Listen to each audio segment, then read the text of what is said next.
Hi, my name is Mei-Lin, and we're doing stories of tricksters and fools tonight, and that reminded me of one of the first stories that I learned. This is a story from Aesop's Fables. It's not a very well-known one, and it's called The Miller, His Son, and Their Donkey. A miller, accompanied by his young son, was leading their donkey to market, hoping to find a buyer. Along the way, they passed a group of young girls talking and laughing, and the miller heard them say, "Did you ever see such a pair of fools to be trudging along the dusty road when they might be riding?"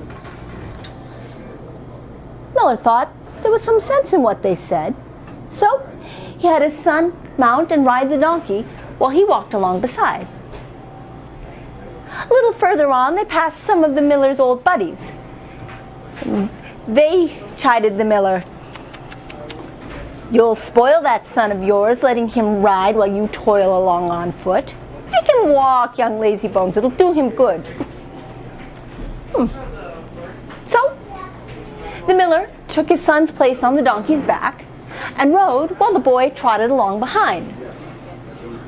They had not gone far when they passed a group of young mothers with their children, and the miller heard them exclaim, "Oh, did you ever see such a selfish old man? See how he rides in comfort while he makes his poor little boy walk along as best he can on his own legs."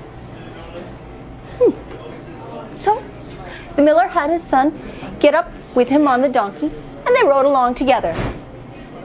Now they were almost to the town when they passed a traveler who greeted the miller and asked whether the donkey they were riding was his own or hired.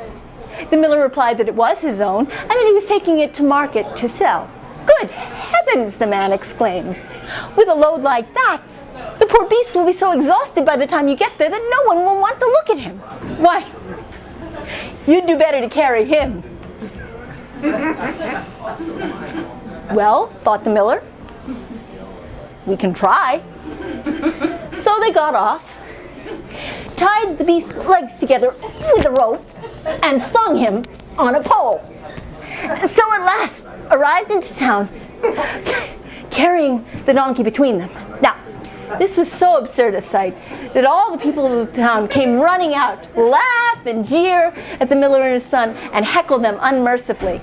Now, about that time, they were crossing a bridge over the river when the donkey, frightened by all the noise and his unusual position, kicked and struggled until he broke the ropes that bound him, fell into the river, and was drowned. The miller, vexed and ashamed, turned around and made his way home again, having found that, in trying to please all, he had pleased no one, and he had lost his donkey besides.